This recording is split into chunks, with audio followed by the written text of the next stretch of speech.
Drills Talk, episode 187. In this episode, we're going to discuss controlling stress. This is based on a blog I wrote in the past entitled Controlling Your Stress. This is something we all need to learn how to do. I'm still working on it, but I have some tips that I think can help you because they help me. So we're going to sit, we're going to relax, and we're going to learn to control our stress. Let's go. Yo, Drills. Created by the great wizard of the new world. Drills Talk, episode 187. In this episode, we're going to discuss controlling stress. But before we get started, please like, subscribe, show your love however you like to show your love. Here we're our entrepreneurship/mindset motivation channel. Every Monday, there's a new blog. Every Wednesday, a new Drills Talk. Thanks for listening. Thanks for watching. Thanks for subscribing. Let's get started. Number one is learning how to cope. Learning how to deal with what you can deal with. That's learning how to cope. You cannot fix something that you can't actually fix, right? Some things we got to let go. Learning how to cope can mean coming to the realization that you can only fix what you can fix. You can only fix the fixable. You can only control what you can control. I know you heard those things before, but we don't really think about it when it comes to controlling our stress. What is it that we're stressed about? Is it something that we can do about that right now? Because if it's not, we should chill, right? And I know it's not as simple as just chilling, but a little logic in our emotions can tell us we're really stressed about this thing, but we have no capability of fixing it. So we're stressing ourselves out for something that we can't change. So we need to chill on the stress. We need to calm down. We need to learn to cope. So learning to cope is just injecting a little logic into our emotional state. And because we are ourselves, we know how to do that without, getting us more upset. We're saying that we don't care or we're being a little insensitive because it's us, right? We know what to do and how to do it to get around that and make sure we understand that a little logic needs to be injected into this emotional state that I'm in right now.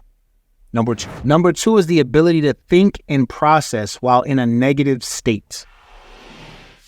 This is huge because the ability to think and process in a negative state means that we can have an attitude, or we can have an argument with our spouse, or we can have an argument with a family member, but still take care of business. We can still go and do that business dinner. We can still go and do that business lunch. We can still sit down and make a video, for social media. That is huge because a lot of us, many of us, in the past, myself, couldn't work when I was in a negative state of mind. I couldn't be upset and then come and talk to you all calm and, being able to be understood and have someone else see and say, hey, I can, understand what they're saying. That's a huge help to me. When I was angry, I wasn't able to do it. But now, although I haven't had an argument, but if I did, I don't think there would be a clear sign. I think I can do both because I know that this here has nothing to do with something else that occurred. I can process and think that, yes, I am very pissed off about that. But this shouldn't suffer because of what happened with that, right? It shouldn't. There may be people wanting to watch this, or there may be nobody wanting to watch it right now.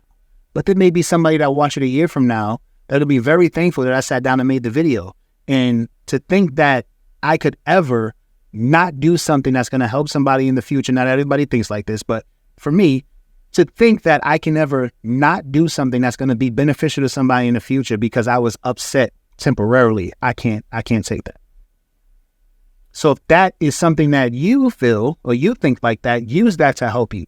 Understand that you have to be able to think in a negative state. It'll help you at work. It'll help you if you're an entrepreneur. It'll help you in your relationship. This is a huge thing that we need to work on if it's not something that we have in our back pocket right now. Number three is to know when to let go of stress.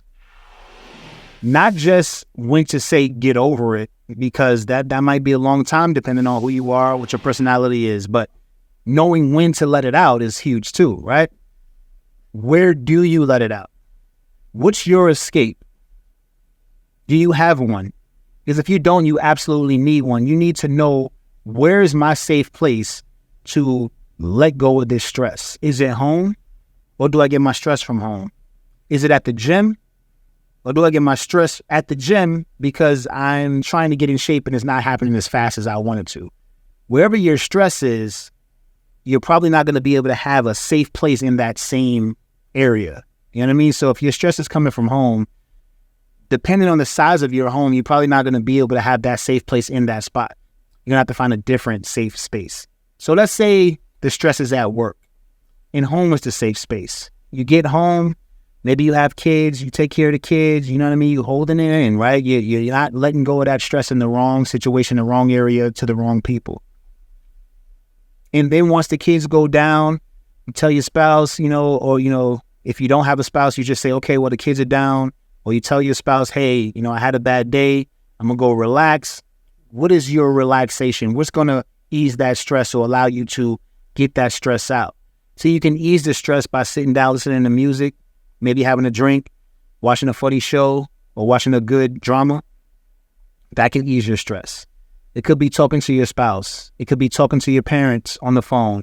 It could be going for a workout downstairs or a workout in your living room, in your living area, because that's opportunity to exert the stress, to get the anger out. You don't have a punching bag at the house. You working out and exerting yourself will be the same as you swinging until you're no longer mad, until you get rid of that stress.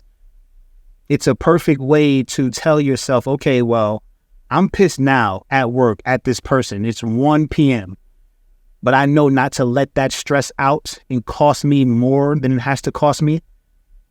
I know to hold that. And I can hold that by injecting logic into my emotion, right? I can hold that because I've practiced thinking and having insight when I'm in a negative state. So now that I have those tools, I could wait until 9:30 when the kids are going down to relieve my stress in a safe space where it's not going to cost me anything for letting it out.